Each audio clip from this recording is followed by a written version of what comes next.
Episode 35. Phoenix Rose Wellbeing. Introducing Nicky Brant on the BTS Creative Academy podcast, Uncut.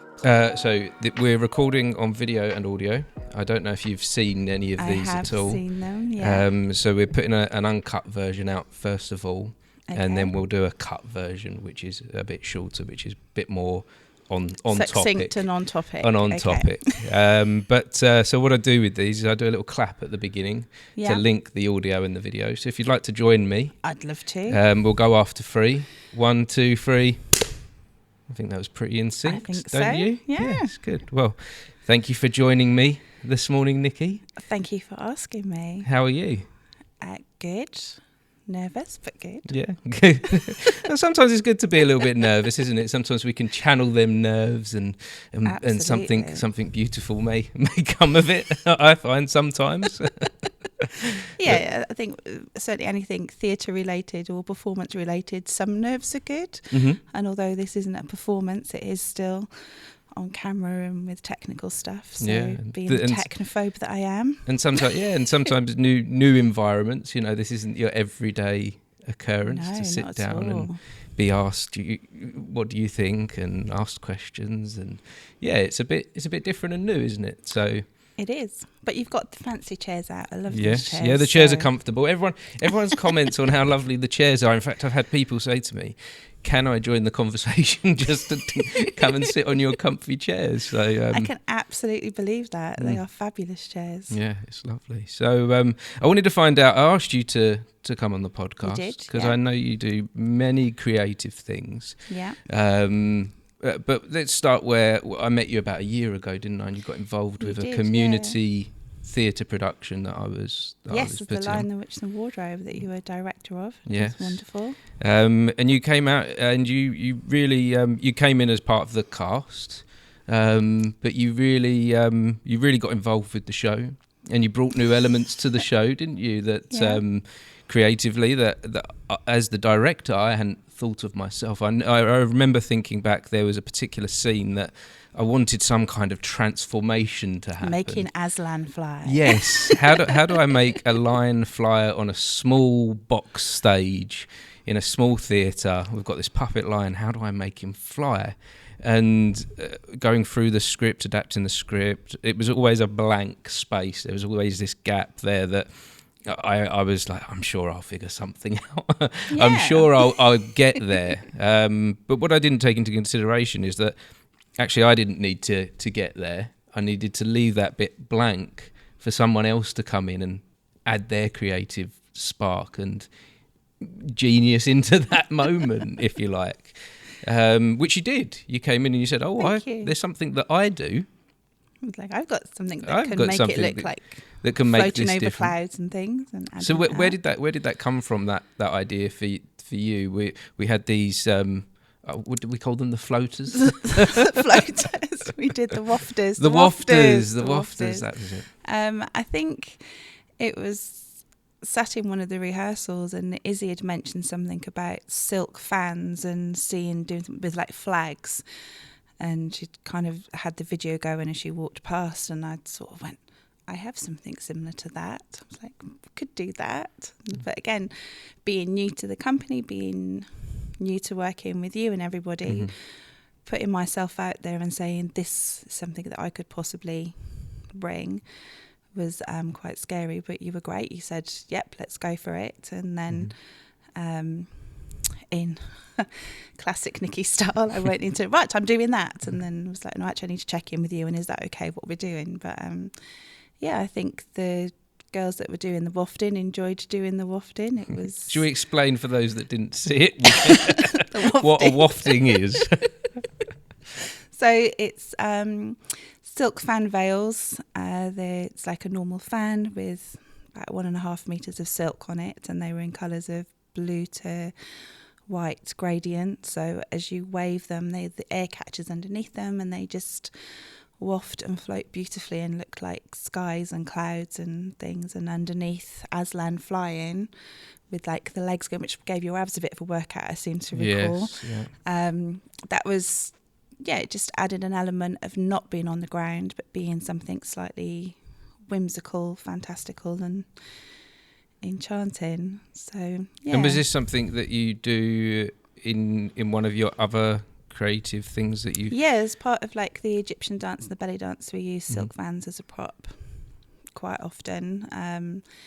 They're fun to have. Yes, yeah. They're fun to have. But there's lots of creative expression that you can give with a piece of material, and dance within the two things are very floaty, and they've got very natural movement, haven't they, to it? Very sort of depending on how you use them, they can look ethereal, they can look vibrant and fire-like. They're just a wonderful prop to work with, and you don't necessarily have to do a whole lot of movement with the rest of your body because the fans do the work, which was perfect for this because not everybody had done dance before that was using them, so it was an opportunity for them to still be a part of that, but realising that you don't have to be a dancer to use them. You can just draw circles with your arms and they look beautiful. So what I also remember about you during that show is just how much you got involved with the community aspect of it, and you and your partner Ollie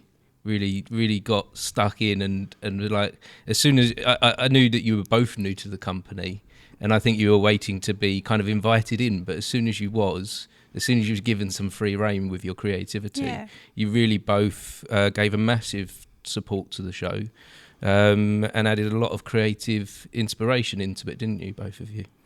Yeah, I think so. I mean, both of us, once we're involved, we give 110%, regardless of, whether we've just met somebody or we've been like long-standing. It's and it's it's important for both of us actually. If we're a part of something, then we're a part of it. We'll do what we can to bring whoever's vision it is to life as best as we can within our skill set and within our range. Yes, yeah. So what have you been doing since, because I don't think I've seen you since Christmas, have I? No, obviously I've seen things going on social media, but so yeah, after The Lion, the Witch and the Wardrobe, which was wonderful and intense and challenging on lots of levels, but in a good way. That sounds really mean. It was challenging. I'd kind of keep my circle quite small, and I'd done a lot of creative things with people that I knew, and just sort of like mainly with women. So to step out of that with a new company and work with a mixed audience and mixed community, that was quite challenging for me initially, but I'm glad I did it. From there, went straight into organising one of our haflas, which is hafla means party, and it's something that I organise once or twice a year with my belly dance and burlesque group. Straight into that. Then from there, I went and got the role of Passepartout in Much Haddam's production of Around the World in 80 Days. Okay. So I wouldn't have even thought about auditioning for that if it hadn't been for coming along and doing The Lion, the Witch and the Wardrobe. So was community theatre not a thing that you did before? Not since we moved here. I mean, growing up, I did it sort of in my teenage years. Went to uni and did performing arts at uni. And then local theatre, community theatre, sort of in my mid-30s. But since moving sort of this area, I hadn't done anything because I work evenings and all the rehearsals are on an evening. I could never find a group that did it, or that fitted in with my schedule. So I wrote my own play, which I put on here at Victoria Hall in 2016. Because I was like, well, if I want to do it, I'll create it myself. Which I did. And then we've got friends that are in Water Lane and say like the Much Haddam and things, and we've go and watch their performances, but again, rehearsal schedules aren't great. And I know that when we did this, being in the chorus, the rehearsals were mainly on a Sunday and some Wednesdays, and then it was only from November I took a break from my weekly classes running them and said to the girls, I'm doing a show, I'm doing this for me, so I love you lots, I'll see you in January. And yeah, taking the time out to do that, and I remembered why I loved it. Yeah, when you do have a time away from it and you rediscover theatre, you do go all of a sudden like, wow, I love this. Why did it disappear from my life for a period of time? Yeah. So where did this? So you say you did stuff when you were younger. Is that kind of like the start for you? Did you do stuff at school? Where did like a creative life start for you?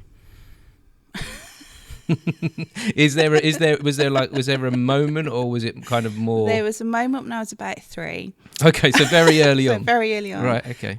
Highly active, highly inquisitive, highly curious, lots of energy. And my mum took me to the doctors and said, one of us needs to have pills. Either she needs to have something or I need to have Valium, but one of us needs to sleep. And from there, the dancing and the gymnastics started, the swimming started, Yes. and it just kind of snowballed from there. And of all the things that I tried, the one thing that made sense to me was dance. That calmed and soothes still now, calms and soothes me in a way that nothing else has ever. And the creative aspects of it, gymnastics, I enjoyed the rhythm gymnastics, the floor work and things. But again, it was very prescriptive. You had to do certain things and you had to have certain elements, whereas dance was free. And you can do it anywhere. You don't necessarily need to have... Don't need to wait for permission. You just do it. You don't even need music sometimes, No. You just do it. I've seen that with people, that it can be almost deep within their soul, the movement. And that they don't, that the music can stop and they can continue moving as if there is still music. Exactly. And it's funny, I've had, I say funny, it's interesting. I've had people on the podcast that are dancers that have said very similar things. And do you find in a way it's almost instinctual dancing, or it's almost like tribal? It comes from somewhere deep within us? Yeah, I think it definitely comes from deep within, and I think it's in all of us. They're just different ways of accepting it and embracing it. That's quite an interesting point. It comes from within us and it's instinctual. Having done dance from the age of 3, and it was pretty much, the main part of my life for many, many years, and then I had a break from it. And then I went along to some conscious dance things a couple of years ago, exploring that as a way of like into healing and things. And suddenly I'm in this room full of people that are just moving freely, and I'm looking around going, right, what's the socially accepted way here? And where's my 5, 6, 7, 8? And what are the steps that you do? And you go, no, you don't. The music moves you. And that was mind-blowing and liberating, and it got me back into that. Well, that's what dance is. It's just expression. It's just free-flowing, and it does come from within, and anyone can access it. But I think we quite often get caught up in it needing to be a certain technique, it needing to look a certain way, and then we lose that ability, or we squash our want to just move, because what if it doesn't look right? What if it's not the right thing? Almost like we're trying to fit into society, or trying to fit into social norms. Yeah, exactly. That we kind of go, we better not do this anymore, or we better consciously think about exactly what we do. But that's not right for us as human beings, is it?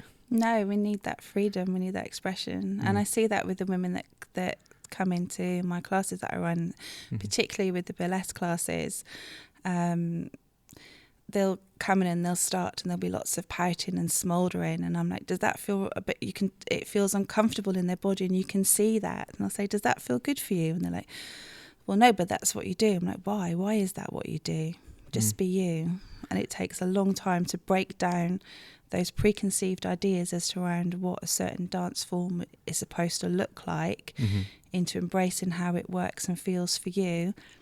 And then your natural sensuality shines through, your natural sexuality just beams, and that is like way more engaging, way more authentic, and appealing is not quite the right word, but it's just, there's something about enticing. It's so much more enticing than seeing someone pretending to be what they think they should be, because that's what society says it should be. Yes. It's just bollocks. Oh, sorry, I'm swearing. Drop the first. It is. It's just rubbish. It's just it's just not necessary. So I'm trying to find out the path of dancing, from dancing at a young age to now you run a burlesque, do we call it like a burlesque school, club, group classes. I do Egyptian dance and burlesque, and then those are my 2 main classes. So how did that transform from normal dance that you kind of get taught at school, and that you learn it when you're at clubs when you're young, into discovering the burlesque side? So so there's a little bit of trauma involved. Okay. But it's fine. Well, trauma is a like a cornerstone for a lot of us in our lives. So much. That we can go through. I've found we can go through these moments of massive pain and massive struggle, but then on the other side of that, something special can come. Not always, not for all of us, but for some. Absolutely. And so and that's where I'm trying to get to with this. Okay, so I said started dance at 3. It was my life. It made sense. It was fun. It was body and brain engaged, so I could switch off. It was anything that I would sleep afterwards, and even now it's still the only thing that I could have a decent night's sleep in is if I've been dancing. I loved it. It was everything. Some things happened in childhood and dance became my safe space. It was a place that made sense to me. Growing up, I was taller than everybody else in my year group. I hit puberty before everybody else. And then we're going into, and this affects dancing because you do have to look a certain way to do some things. And there were 2 pivotal moments around the age of 14, 15 that crushed my soul, absolutely crushed my soul. And one of them was a ballet exam.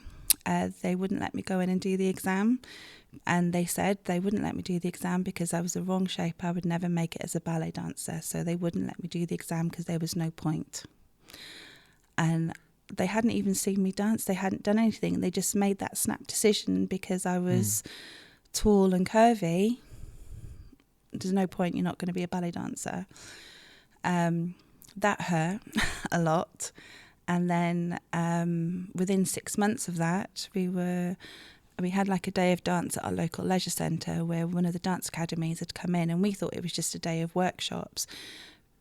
It was, but they also were going to offer 20 places to students that had come through the day that they thought could get there. And myself and 2 of the girls from my dance class had got through. We'd made it down to the final 50, to the final 30, and then we were like, oh, this is amazing, like we could actually do this. And then they took the 3 of us aside and they said, you've got the talent, you've got the skill, but you're never going to make it. You're too tall, you're too curvy, and you're too short. And that was it. That just crushed me massively. The eating disorder that I was teetering on at that point suddenly became full force. I stopped dancing there and then because there was no point. I'd been told several times that the way I looked was wrong. That crushed me for many, many years. And then I was in my early 20s and I knew I needed to do something, but I didn't know what. And our local adult education centre were running some Egyptian dance classes, so I thought I'll go along and give it a go. I'm not doing it for anybody else other than me. And it was like I'd come home. Suddenly these moves that my body naturally did, that I'd been told in my teenage years, you shouldn't dance like that, that's too provocative, or you'll only ever be a stripper. And but I'm just dancing because I like the music. Those moves were acceptable. I was acceptable, my body was acceptable, and there was the class was full of women that were in their, like me, early 20s to late 60s. Our teacher Nina, it was very much a dance by women, for women, coming together and celebrating all things womanhood. And it was like coming home. It was, this is amazing. This is safe. Where you belong. Where I belong. It's like it's safe, it's accepting, you don't have to look a certain way. Your body moves, you feel comfortable moving, then that's enough. Egyptian dance is life in motion. So that was a huge turning point for me. And I've made friends with my body again. I kind of found my femininity, which was a big thing, and thoroughly enjoyed that. And then again moved away and had a little break again. And a couple of years later, a friend of mine, and she was a relatively new friend, we'd only been friends for about 3 months, and it was coming up to her 40th birthday. And she said, there's a burlesque class going. I really want to go. I don't want to ask any of my friends because we all know each other a bit too much. And I know you like dancing. Do you want to come along? And I was like, well, this is perfect. We know each other well enough to feel comfortable in one another's company, but we don't know each other so well that we're going to feel embarrassed or awkward. We're just going to go and have fun. So we went and had a workshop with Amber Topaz, and that was like, this is so much fun. It's like, why don't more people do this? It's like so much fun. It's hilarious. And then again, moved away again and found classes in where at the time it was Burlesque Gems, and joined their classes. And it was just, it's playing for grown-ups. It really is playing for grown-ups. It's tonight I'm going to be, I'm going to be, and it's just fun and it's silly, but also incredibly empowering. And I have yet to go to see any burlesque shows or meet anybody that does burlesque that isn't comfortable in their own skin, that isn't confident, and that is just doing what they do and enjoying it. And that's rare in the dance world, without all the extra pressure and absolutely. So what I think is important about sharing these stories is there is another 14-year-old girl out there right now going through something similar to what you went through at 14, and having had this journey, what would you say to someone that was going through what you went through?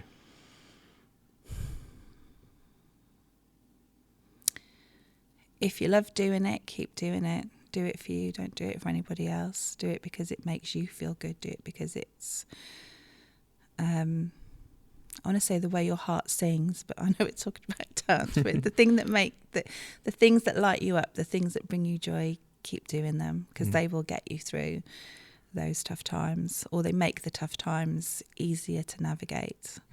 And nobody has any right to tell anybody else that they don't look right or that they don't fit in. We're all unique, we're all different. Be you. Absolutely. Yeah, lovely. That's a lovely way to put it. And I think, having had those experiences, that you're one of the most qualified people to give that advice to someone that is having a moment of being told, no, you can't do this. Because as creatives, I think that is a tough time for a lot of us, where it starts to get worked out of us, where we come up against these things in our teenage years where they start to say no. And being young, you don't have that experience yet to go, no, this isn't about you. This is about me being me. Absolutely. And there's so much pressure on us through society, through teachers, through family, parental units, community, that everything has to have a product, everything has to have an end result, everything has to have an outcome. And a lot of creative aspects are about the process, not the outcome. It's about doing it. Painting, not to paint because you want to make millions creating art, but because there's something inside of you that needs to come out, or because there's something that inspires you and you want to do, just paint it because you love it. It's that, do it for the process, not the product. And and that also reminds me of living in the moment, living in the here and now. And that's something that I've learned. I'm nearly 40 and I've only just really discovered that. I used to live in the future and in the past. I didn't even know now existed. But really, and I brought this up a few times on the podcast already, all that matters is right now. All that exists is right now. And one of the really special places that we can find that is in the creative things we do, like dance. Like theatre. It's about being in that moment and experiencing that moment. Yes. Absolutely. Absolutely. So what else is happening right now? Are you doing a burlesque show at the moment? Are you practicing? We did one a couple of weeks ago. That was our belly dance and burlesque show, and that was, I loved it. It was just so fabulous seeing these women just get up on stage and be themselves. And we've spent this year working on breaking down these expectations, breaking down the conditioning, and just accepting, embracing and being who they are, and allowing that to shine and for that to be seen, I just have like the biggest smile on my face. I can't do any character work at any of my events because I'm just smiling like this the whole time. Like, oh, I'm just like so proud of them. I was like, yes, do it. I love it. I can't imagine what that's like obviously you've been there, but I can't imagine what that's like on first day. On the day you decide, right, I'm going to give this thing a go. How scary that must be. Terrifying. Yeah. Terrifying. So someone comes along to your class, to your group, and it's their first day. What does that look like for them?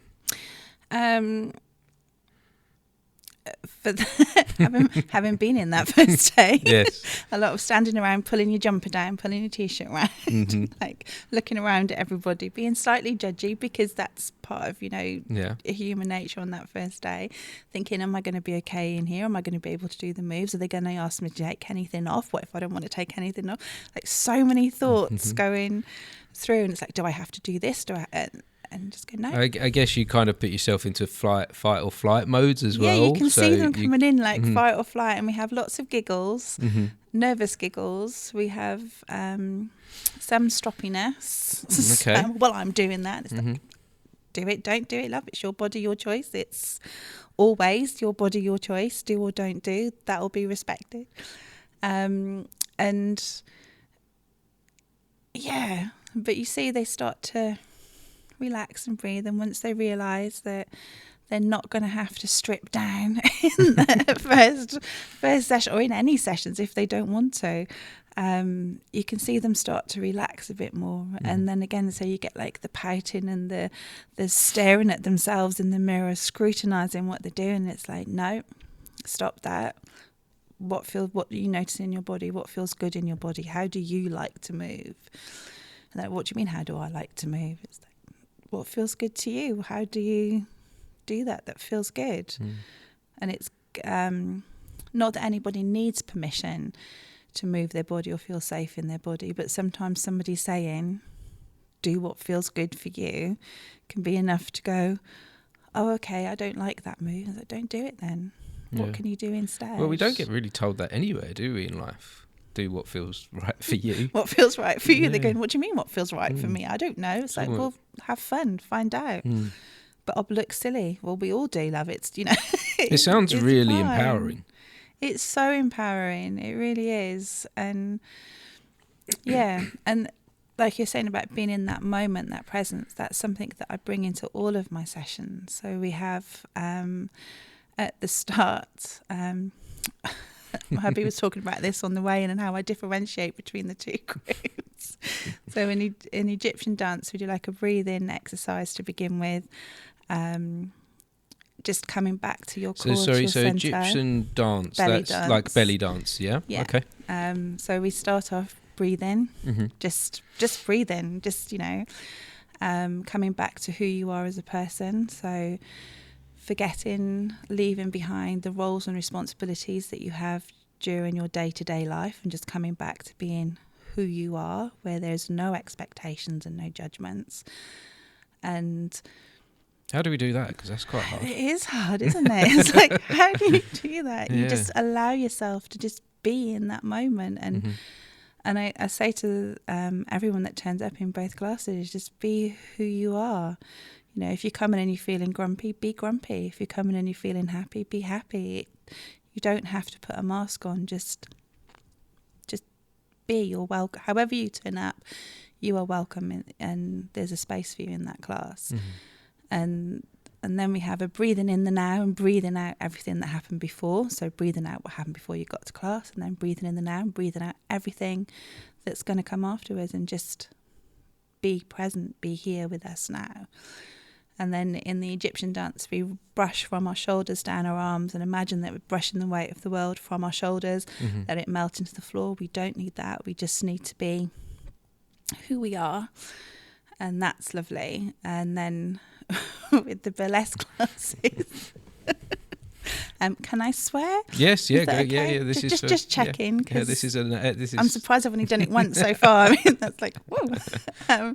In the burlesque classes, we breathe, and again, We do more connection with hands on our body, so feeling that connection between body and hands. But we chuck it in the fuck it bucket and we leave it at the door. The fuck it bucket. Chuck it in the fuck it bucket Nice. and leave it at the door. It's just, you don't need that. So what is it? What would classify as something that I could throw in the fuck it bucket? What would that look like? Anything that's bothering you or niggling you from your day or from your week, that's like, it's, you're stressing about, I don't know, maybe something had gone wrong at tea time, or there was traffic coming over here, or something bigger maybe something that's bothering you can't control. Something you can't control. You might be worried about something that's quite big. I often feel like leave it at the door. I often feel like the news, things that are going on in the world, the wider world, some of the, there's some very bad things going on out there right now. Horrendous things. And the news is now 24/7. So we're constantly getting these updates, and I feel like sometimes that weight gets me down. Yeah. So and it starts to affect my world of what's happening in the here and now. When really it's not having any immediate effect. So why am I using that to channel my emotions and decisions? Because you're a human being that's caring and compassionate, and you can see and understand and reflect on what's going on in the world, and it is horrible. But so I guess to recognise that is important, but then also to go, right now, fuck it. Yeah, now, fuck it. Right now, I'm important. This is my time, my space for me to do what I want to do, and for me to do what I need to do. Yeah. And just, you can pick it up afterwards. Absolutely. But for 1 hour a week, you give yourself freedom to just be who you are. How amazing. I'm saying, how amazing is that? 1 hour a week isn't a lot to check in with who you are, what's going on in your inner world, what's going on, and what you want to express, accept, and just be. It's that time is precious. And I know within the theatre, with things, I'm sure you will have experienced it yourself, and with other people that you're working with, you come to the theatre, you come to your rehearsals to take a break from the world, to take a break from everything that's going on, and have some you time, have some time where it's lighter, I suppose, than everything else that's going on. Yeah, I've definitely found that with when you have troubles in your own personal life, and you're working on a project, that actually when you can come into your space and work on that project, those other troubles can just be put to a side for a moment. Yeah. Because you can't constantly work on them. You can't constantly be trying to figure out the solution. You won't if you do that. That's for sure. No. So it's great to find something that you can go, right now is this, I'm doing this, and my other problems right now are in that bucket, the fuck it bucket. I think that's the episode title. Chuck it in the give a title to each of these episodes. This is going to be the fuck it bucket. I'm good with that. We're so good with that. But it's taking that time for you, so that everything else doesn't consume you, and to come back to who you are, what's important to you, what your values are, and having space for that. And maybe a moment to have peace from those problems can give you the break you need to actually be able to work on them a bit better.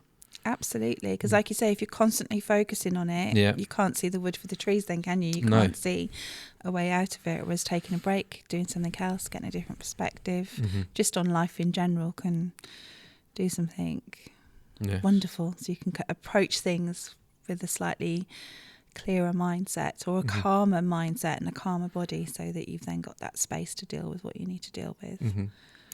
Wellness is very important to you, isn't it? Massively important to me. Tell me about that. Oh, crumbs.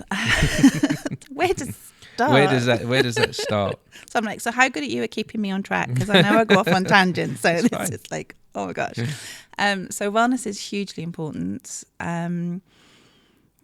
As we've just identified, if things are consuming us and like taking over, then we don't run on our best.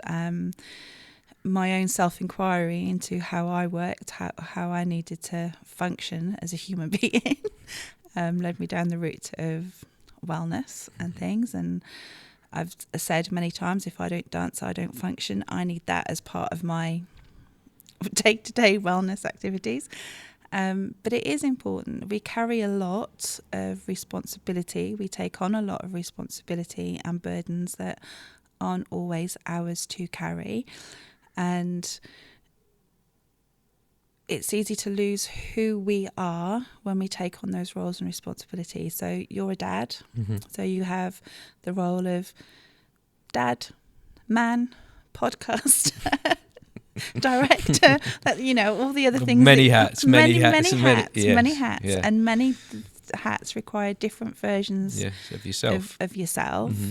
And it's easy to lose who you are as a person along the way. Mm-hmm. I've seen it with women. I've seen it with myself and with my mum and with other women that I encounter. I can't speak too much about men because I've had a mainly female-based life. And it's like, who you are as a girl, but you have to be a good girl. You have to do the things that good girls do. You can't do other things because you're tomboy and that's not acceptable. So you have to change things. You can't be... as you grow up, you go through puberty. Well, you can't embrace your sensuality and your femininity in that way because then you're a slut or whatever, and then you're shamed in that respect. So then you're like, well, who am I? Where am I? What do I do?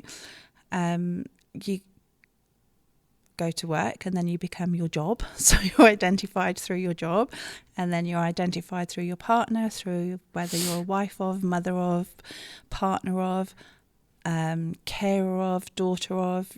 All these different things, you lose who you are as a person. And one of the things that in my classes, like I said, we come to the beginning and it's who are you? Come back to who you are, come back to your essence, your spark. And the more you nurture that and the more you embrace the things that make you you, the more you embrace the things that light you up, the greater capacity you have to bring to bring you to those different roles that you have. So you're not running on empty. So it's, what do you need to do to nurture? I mean, there's like 9 different ways of rest, isn't there, that you're supposed to have? And it isn't just sleep, it's physical rest, mental rest, rest from other people. There's different things that we need. And wellness for me is recognizing and nurturing those aspects, knowing how you work as an individual, and making adaptations where necessary around that. But it all comes from knowing who you are, and to do that you've got to get back to who you are. So theatre, dance spaces, create a space where you can find that and explore that and try out different versions of you as well. So how do we begin to recognise that? So, because I would say for me that like I said, I have many different hats, that I started to get lost within all of those hats. I didn't know myself. I didn't know where I was in amongst all the things, the husband, the parent, the director, the writer, the actor, the producer, like the list goes. I didn't know where I was anymore within all of that. And so all of those things were getting very messed up and very messy and uncontrollable. I had a very definite moment for me that put like a break, a stop, a pause, and then I could almost like a restart from there. But how would you, I know how that came about for me, but how would you recommend that someone find that moment to pause? Well, that's it. Pause in stillness, isn't it? We don't like staying still. Yeah. Keep busy, then nothing gets on top of you. Because when you stop, you have to think. When you stop, those things that you push aside come back in. So it is the pause. It is the pause. It's absolutely the pause. And your body will send you signs, the little niggles, little illnesses that will give you those moments to pause. And quite often people push through that. Go, no, I haven't got time for this. I haven't got time to be on. It's like your body is now... there's that saying, isn't there? Listen when your body whispers, so you don't have to listen when it screams. And unfortunately, as a society, we wait until we break ourselves completely, and then we will stop and take stock of what's going on. Yeah. So I thought I had arthritis. for a long time. I had really bad pains in my hand. I'd be scrunching them up like that and sitting there in the evening, tight-fisted. And I thought, I had lots of tests done, couldn't find the solution to the pain. And when I had that pause, the pain started to go away. Yeah. And that's when I realised that it was stress related. And I still get the pains in there, and I've got coping mechanisms with it, but it was mainly stress. It's that tension that you're holding that you can't release because you don't know how or where to. So and so that when I was relaxed, my pains were my hands were in pain. So and that was the body saying, the body's saying you need to take change. Notice here. Yeah, you need to change something, or you can't continue. You so can't. It's like this ain't going to keep going on for a long time. No, the body knows, doesn't it? 100%, the body knows, and our nervous systems are so.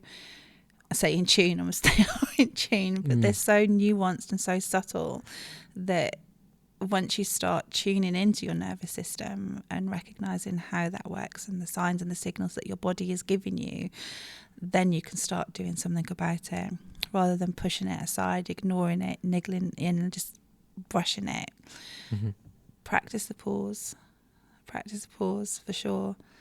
That's something that one of our ladies said in our burlesque classes fairly recently. June last year, I stopped working with the company that I was with and went off and did it on my own. And because I wanted to bring more holistic things into it, I wanted to bring more wellness into it. And they're very grateful that the ladies that were in the class stayed and they came across with me. And they were like, yeah, we're going to up our game. We're going to bring it up. We're going to take it to the next level. And I was like, I'm not quite sure you're going to enjoy what I'm about to bring in, but okay, we'll see what happens. And after about 6 months, one of the girls said, we've upped our game. And one of the others said, we haven't. We've gone deeper. We've gone deeper into who we are. And I'm like, because that's where your magic is. That's where your spark is. That's where you know that what you're doing is coming from a place of actual authenticity and what's right for you. And she said, yes, she goes, I know when I'm getting stressed because I'm noticing those cues in my body. I'm not pushing them aside anymore. And I was like, and you've got things to put in place to go with that.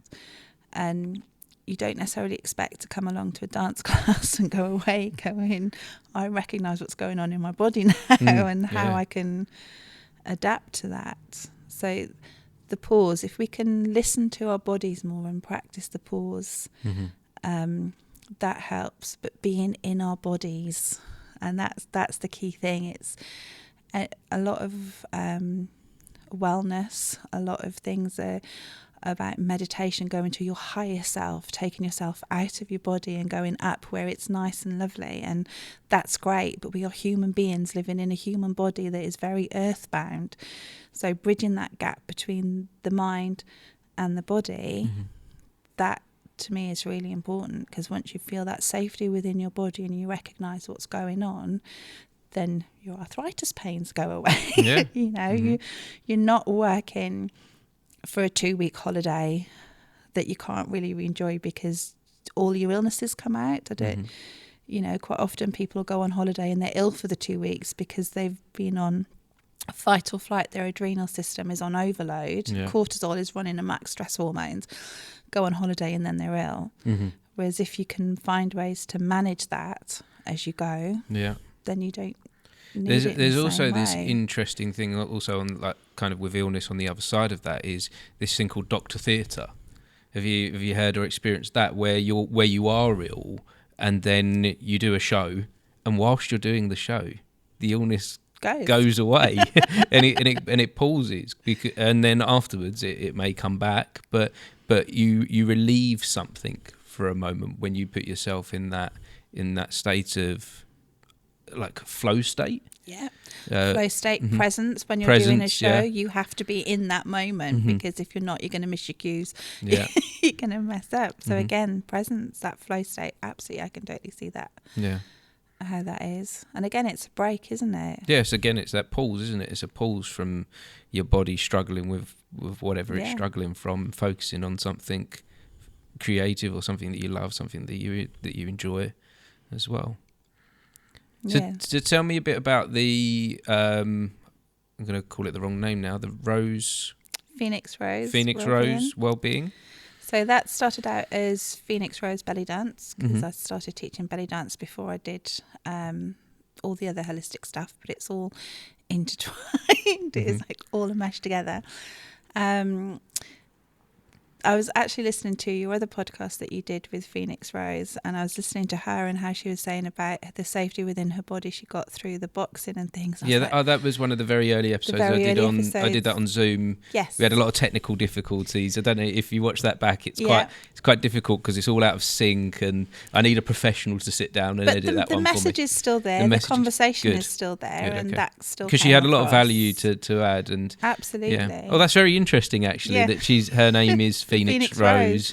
Yeah. And I was listening to that and I was like, oh my God, it's the same. She's talking about how like the coach and the Reiki and the healing goes into it. I'm like, oh my God, that's the same. Yeah. Like, oh, okay. So that was really interesting going, well, we've both got we've got the same work name, but different. Because that's her stage. Aspects. That's her stage name. Yeah. Phoenix Rose isn't my stage name. Phoenix, I tend to find that when there's a we've had a director on here who runs Phoenix Theatre School, and it tends to be when someone uses that name when they feel like they've risen from the ashes, they've rebirthed in a new way. Absolutely. So did that come from something within that came from that? Absolutely. That came from the, however life knocks you down, you get back up again, hopefully with more wisdom and more awareness than the next time. Like the story of the story of the Phoenix. Yes. And throughout life, I think we all have little moments where we die a little and then we come back, and then we die a little and then we come back, because as you said, different roles require different versions of you. So each time you step into a new role, there needs to be a letting go of the old role so you can embrace the new one. So for me, the Phoenix aspect is that rising again, but it can be a small rise. It doesn't always have to be a major traumatic and then woof, we're fabulous. It can be that for sure, but also little things as you go along. And then for me, the rose, I've got a rose tattoo. Roses are a big part of my childhood. Both my grandparents had roses in their gardens, and the rose is the symbol of self-love, and different colours have different meanings. And I was like, yeah, that's what I want. People coming into me, I want them to be able to find a place where they can rest and replenish, be in the ashes, so I can hold space for that. But then as they rise, there's space for that as well. And the rose, so like the loving yourself as you go through all of those aspects of that process. And there's also another quote by Ram Dass, I think, where they talk about you go into the woods and you see all the different trees and you don't question the different trees. Like one might be bent and gnarly, you just accept it as it is. One might be tall and luscious leaves, you just accept it as it is. And you acknowledge in nature the variety, but when it comes to humans, we tend to get a bit judgy and focus more on the looks. So for me, the roses is we're all different, we're all unique, we're all still beautiful. So there's that aspect for it as well. That's where the Phoenix Rose came from, and then from the belly dance to the well-being, because I incorporated the other things that I do. So yeah, that's where that came from. A space to be in the crappy shitty goo where you're like, I don't know what's going on. So what exactly is this then? Is this a place where you meet, where people can come and... So it's the umbrella name for all of the things that I offer. So under that comes the Egyptian dance, comes the burlesque, comes the Reiki, comes the life coaching, comes the sharing circles. It all falls under that well-being. That one umbrella. Because it is all interconnected. It is so all interconnected, yeah. You can't face any challenges or anything good or bad if you're in a state of stress or if you're in a state of overwhelm. So the complementary therapies, the Reiki, the drum healing, that will give you that sense of relaxation and clarity, so that at the very least you've got a minimum of half an hour's relaxation time, so you can then go and face whatever you need to do and make that phone call, pay that bill, face the bigger things, because you're in that calm state. If you're going through some deeper trauma and you're going to see talk therapists or psychologists or something, then the Reiki and the drum therapy, again, that can help by holding that space, supporting you whilst you're going through that, because it's tough. So again, with that Phoenix, when you're in those ashes, when you're in that resting state, in that replenish, in that dead state, it can help nurture and replenish you, so that you can then have the strength to rise again, and you're rising with clarity because you've given yourself that time and that space to go, when this is done, it'll either be the same and I'm good with that, or I accept that, or something needs to change, and this is how I'm going to change that. So that falls under that umbrella. With the dance classes, come in stripping away the conditioning, taking away the preconceived ideas of how you're supposed to be, and allowing yourself to express and rise and be who you are in all your fabulous flamey glory is wonderful. And then again, with the coaching, it's coming back to who you are again, and what a life of your choosing looks like for you. And it might be different for everybody else, and that's okay. You get to define your success, you get to define what you want to do, and allowing space for that exploration and those tools to come up from that person and start, well, this is what I want to do. And it's like, well, how are you going to do that then?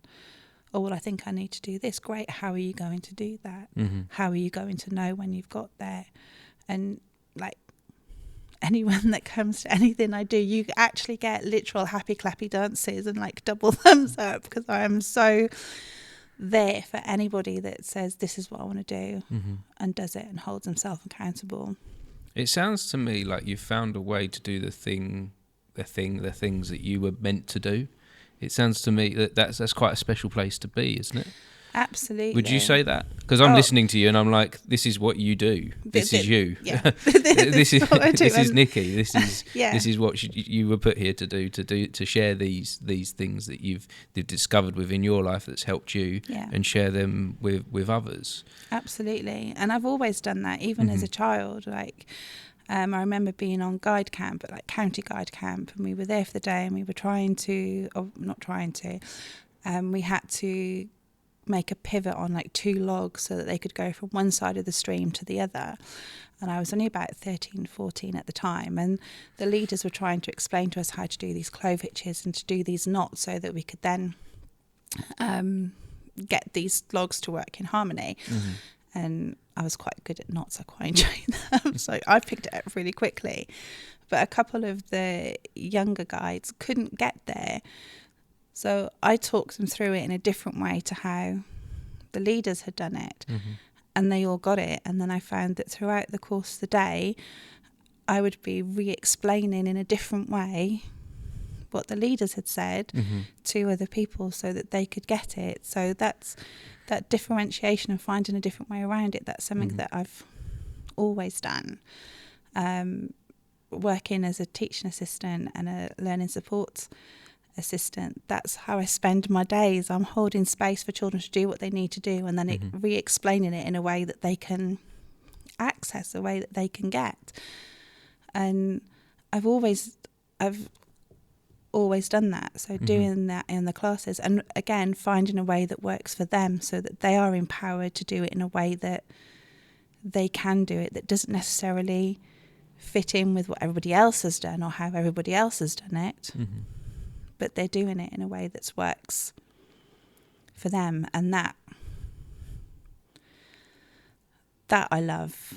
Like when you they have that moment of I can do that. And it's like, yes, you can. What else can you do?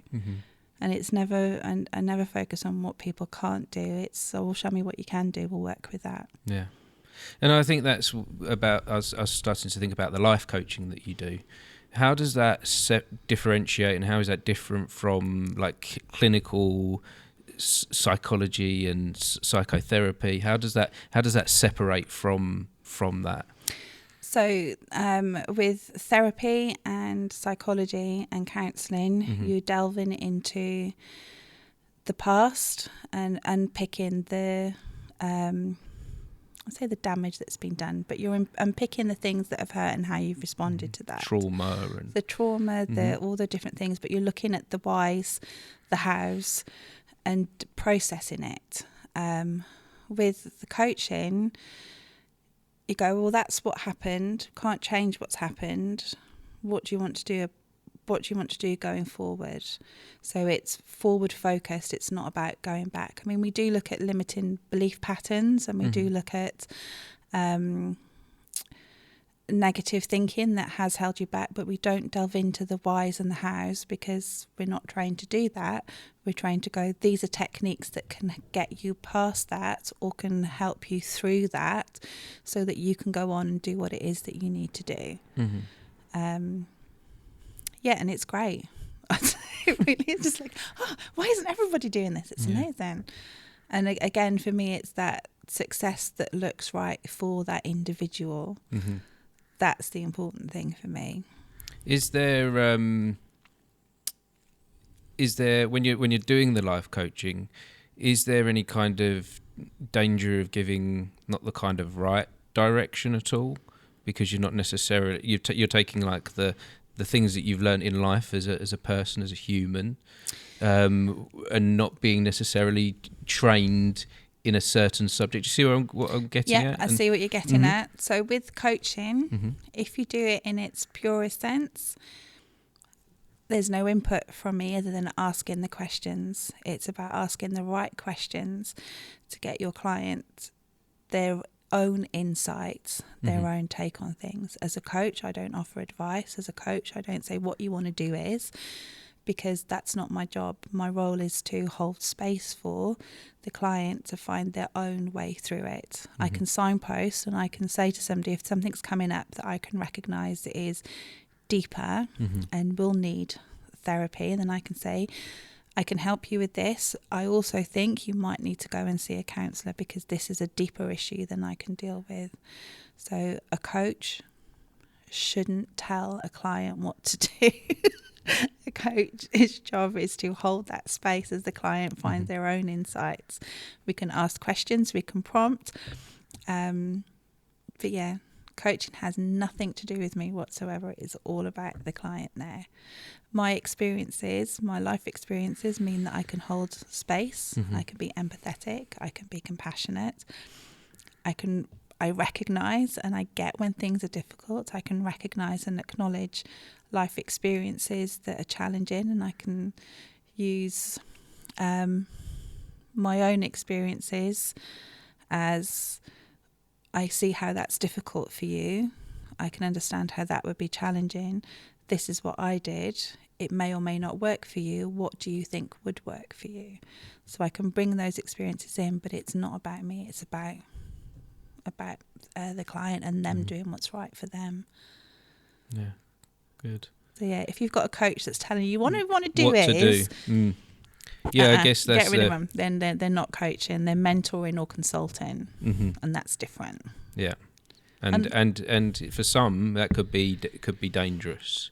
Absolutely. As people are coming to you with their with their life things, and you're like, so you leave your partner and you move to a different country because that's what you really want to do, and they do, and then they go, I didn't want to do that. Remortgage your house and move your savings into my bank account, please. Yeah, I mean that's not to move the savings into, but it's like we're in a really privileged position, but also in a really precarious position. And some of the techniques used, like the neuro-linguistic programming, if they're used well, then they're supportive, they're encouraging. But they can also be used to manipulate and influence people, and that's really like, oh my god, it's like no. But I mean, you get people out there that do that. Yes, yeah. But no, I can see that you offer a safe space for people. That you like I said before, that this is you. Yeah, this is absolutely. who you are, and you're trying to be genuine with that, and trying to offer your life experience to others. How do you provide and show people that don't know you that you do have a safe space? Come along. I know that sounds daft. It's like you won't find many pictures of our ladies in our classes all over social media, because it's about being present in that moment, and we're not doing it for anybody else other than when we do a show. What we do is for us. It's for our own fun, enjoyment, a space where we can leave the world outside at the door and just come in and be who you are. Except, and say, turn up grumpy, turn up happy, all is welcome. I think, to come along and see, because I can sit here and go, oh, it's amazing, it's a safe space. You won't know that until you come along. Wonderful. So we've talked a lot about being present, about the now, but I do also think that the future is also quite important, not to be completely ignored. No, absolutely. So I wonder what's in line for the future for you then. What's next? What's next? What are you looking forward to? So next year our weekly burlesque and Egyptian dance classes, they're going to carry on as normal. I'm also doing a monthly meditation and movement session called Reset, Replenish and Rise, and it will be an opportunity to come in. It's once a month, so you let the rest of the month go behind. You kind of move through meditation and movement, because you've got to move through it to release it fully and replenish and set you up for the following months. We've got that coming up. But the thing I'm like really, really excited about, and the girls have already said, are we having another Hafler? And I'm like, not until October time or Christmas, because in the summer I'm in the process now of writing another production, and I want to put that on in the summer, and that's going to be wonderful. So are you ready to say what production? It doesn't have a name yet. Oh, okay. But the main characters are going to be Scarlet McClaws and the Thermidors. So you've got a feel and a vibe. I've got a feel and a vibe. It'll be sea themed. There'll be a giant Kraken puppet. I've said it on podcast now. It's going to have to happen. Of course. You know, my hubby that's been kind of like, it won't happen. It won't happen. It will now. Yes. So 2016, I wrote my first production play that was based around the stories of my granddad as he was growing up, and it was called Beyond the Sea. And we did it here.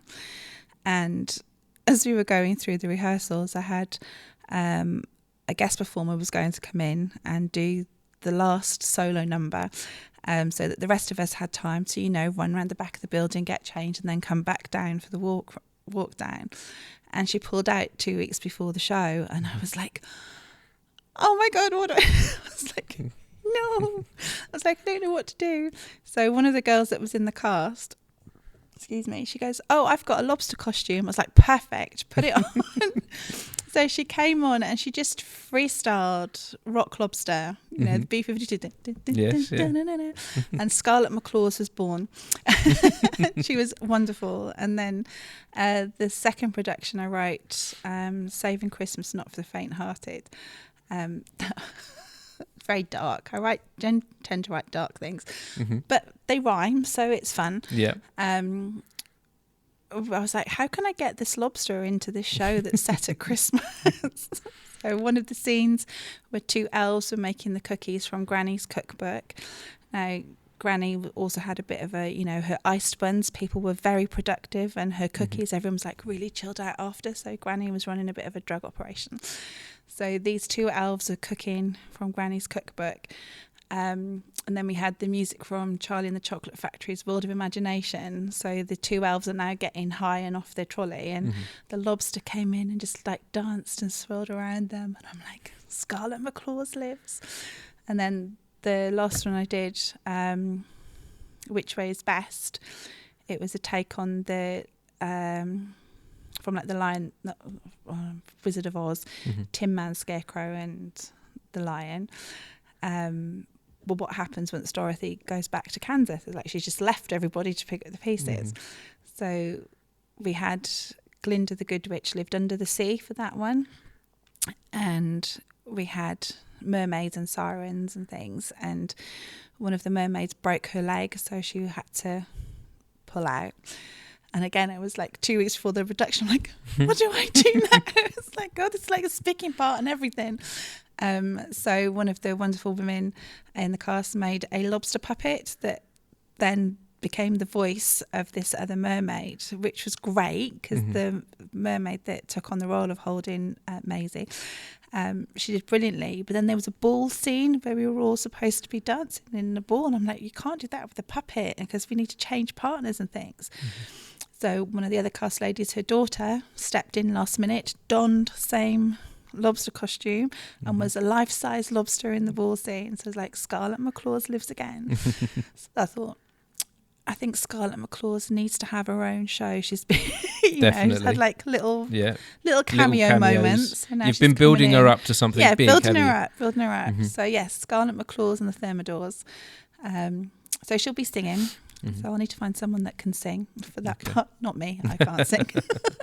So it'll be a tale of her rise to her success and things. Wonderful. So, and doing The Lion, the Witch and the Wardrobe, working with Izzy and the Fabulous Puppets was like, well, this needs to happen. So for a long time I wanted to have a go at doing an Audrey 2 from the Little Shop of Horrors, but I'm like, I can't do Little Shop of Horrors. There's plenty of other things out there. And I thought, it's a similar shape to a kraken, and like the tendrils of Audrey 2 could be tentacles. So yep, there will be a giant kraken and Scarlett McClaws and her backing singers. I love how you've taken all this inspiration from all these different elements that you've had. You've different shows you've done, and then you're trying to form them into one cohesive piece. Yeah. Well, I love sea-related things anyway, but we went to Ile de Nantes in France, and they've got the Jules Verne-inspired carousel, and my days, it's just phenomenal. They've got like a below the sea level where they've got coral and creatures and things, and they've got an at the sea level where they've got fish, and you can sit in them and you can like move levers and pulleys and get the tails and the eyes to move, and then they've got an above the sea. And I was looking at that, and all things like steampunk as well I find fascinating, and Jules Verne and that, I'm just it's incredible. So we went there, and I was like, how can I make this happen? And I can see Ollie's eyes going, no, please. And I'm like, but we can, right? And I didn't have the skills, I didn't know how to do that. And then coming and watching Izzy working, I was like, well, I still don't have the skills, but I can bodge it. I'll figure it out. And I was just like, yes, we could do that. And and my hubby has said, he goes, if I want to do something, you'll get it done. I'll do it. You'll find a way. I'll find a way. Don't know how, but it just happens. Faith, trust and pixie dust is how that happens. I think that's a nicer title for this episode than the Fuck It Bucket, actually. Fuck It Bucket, Faith, trust and pixie dust. Yeah, that's how it is. And with all the productions that we've done, he's gone, I don't know how you've pulled that off. And I go, well, why wouldn't it go well? And he's like, how do you have such blind faith that it's going to go well? I go, because it has to. There is no other. There's no alternative. There's no alternative. It has to go. That's where that phrase comes from. The show must go on, and that's one of the reasons I love theatre, is because no matter what happens, you do have to end up with a finished product. Yeah. You've organised an audience to be there. People are there, and they tend to pay. They tend to pay, so they expect something. Yeah. So you have to have a finished product at a finished time. Absolutely. There's lots of other creative mediums where they don't have that deadline and that fixed finish moment. Some people don't like that. I know, but I've got people involved with theatre productions that are involved with different creative stuff, where they've been part of the theatre production and they've wanted to do things in their own time, and it's like, we're getting closer now. We're getting closer. We need this finished, because there's other elements that matter for the thing that you're creating. So it doesn't work for everyone, but it does work for me, and it sounds like it works for you as well. Absolutely works for me. Yeah. I need a deadline, otherwise nothing gets done. So it's like, right. And it's not, you can't move it, you can't rearrange it. That's the date you've told everyone to come. That's how much you've asked them to pay. You need to deliver something. No, absolutely. And it's not always 100% at that time. There's often stuff that you could have grown or changed, or you could keep moulding on it for another week. But it has to be there. Yeah. At that time. And sometimes as well, I think there's always room for improvement. As you say, there's always room to grow things, to mould things.